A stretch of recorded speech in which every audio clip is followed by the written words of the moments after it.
Esther. Esther, she was Jewish, and she became the queen.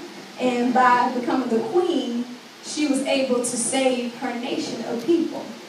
And so when I read the story, I always thought that Esther, she always knew the game plan. I always thought that she knew that she was going to be queen. I thought that her and like her Jewish people got together and was like, okay, Esther, we're going to make you queen. You're going to get into the kingdom and you're going to save us. But that's not the case.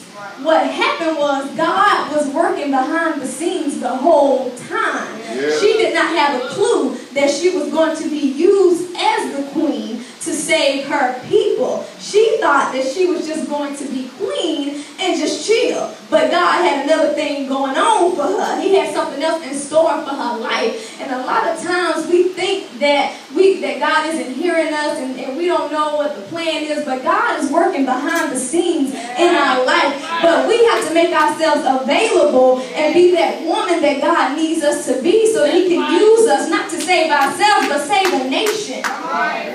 A nation, I'm not talking about a whole group of people, but I'm meaning that when I pour into one person and that person takes what I poured into them and pour it into somebody else, it keeps on going and going and going. And that's how we save a nation.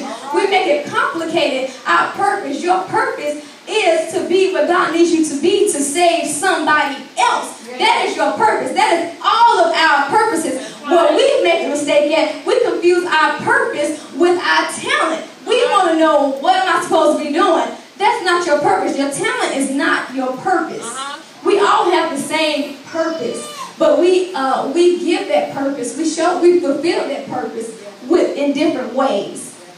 So, Esther, when I read the story of Esther, what I noticed is that she went through two processes to be the woman that God needs her to be. The first process was obtaining her identity as queen. The second part was using her identity to save a nation. So before we can save the nation, we have to understand our identity as a woman of God. We have to obtain that first. So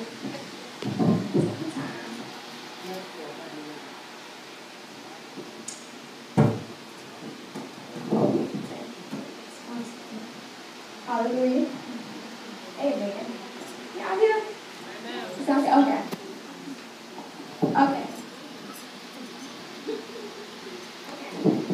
So the first thing Esther does in the first process, which is obtaining your identity, the first thing Esther does is she accepts the adoption. In Esther 2:7, it says, Mordecai had raised Hadassah, also known as Esther, his daughter, because she was an orphan.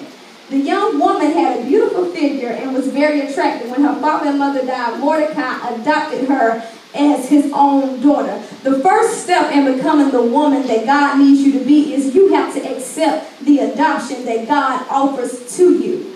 A lot of times we want to skip over that step and we want to go to God with our problems and our issues, but the first thing we have to do is accept the adoption that He is handing out to us. God sent His Son to die for us, to shed His blood for us, and to adopt us into that bloodline so that we can inherit His riches, His kingdom, and His glory. But if we don't know how to accept it, then we block ourselves from even being used to save a nation. A lot of times what we want guardianship. Guardianship is you kind of take care of me, but I still got my own identity. You know what I'm saying? Like, you know, my grandma raised me, but I'm still blah, blah, blah, blah. That's guardianship. We want God to just take care of us whenever we have a problem.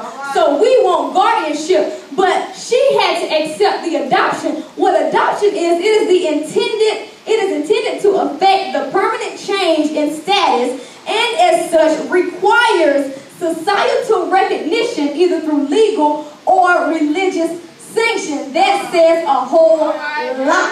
Adoption is meant to change your status permanently.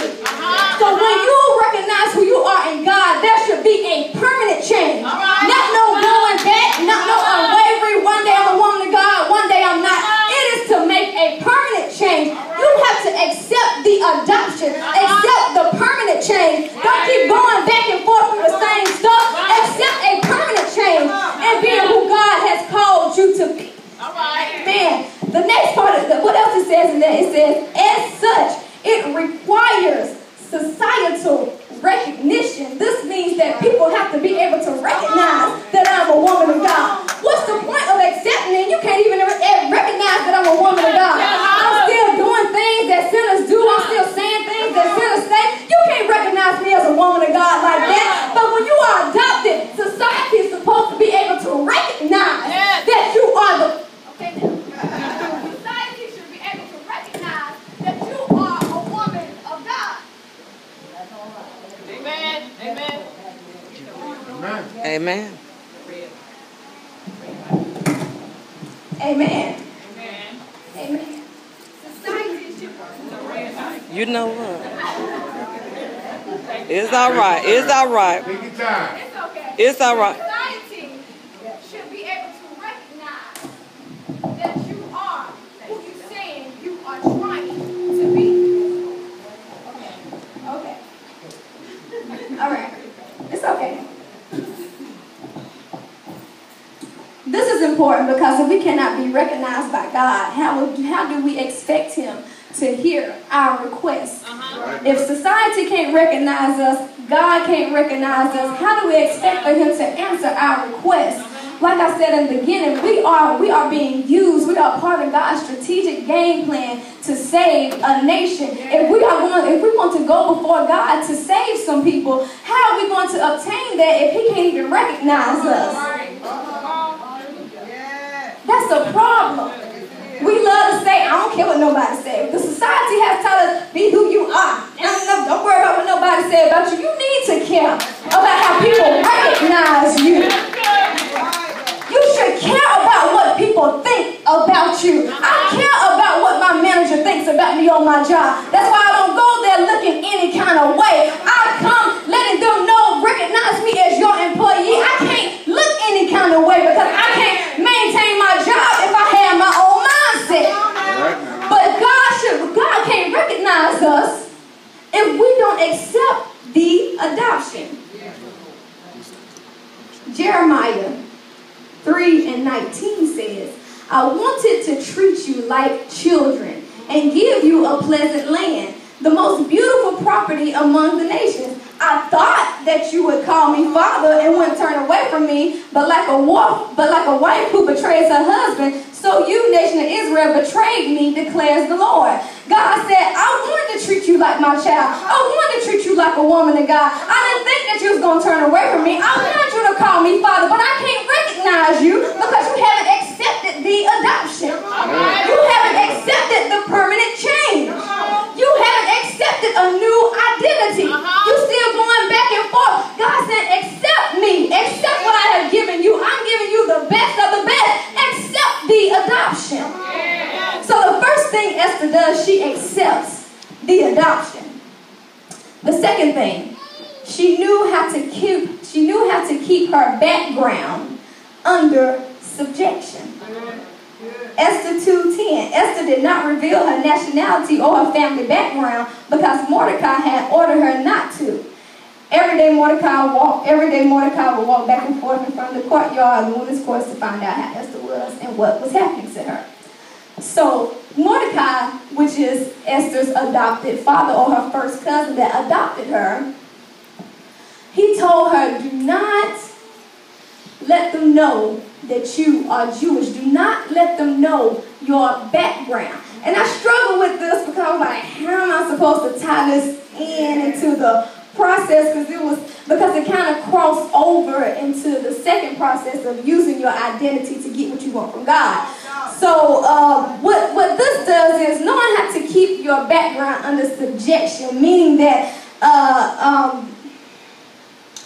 this doesn't have an immediate effect, but it will affect you later on in the process.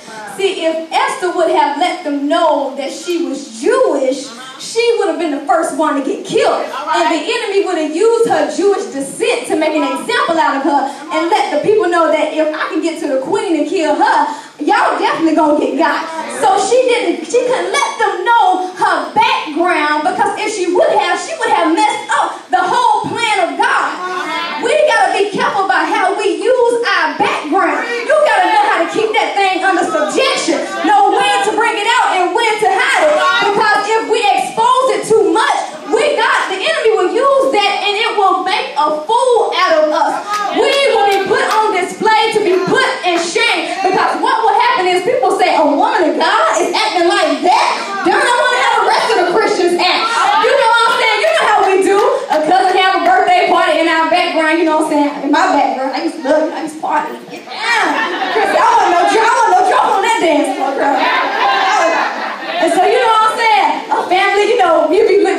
yeah, you be trying to look for a reason to bring your old self back up. So, you know, a family member have a cookout, you be like, yes, and I can go jam, but that's my family.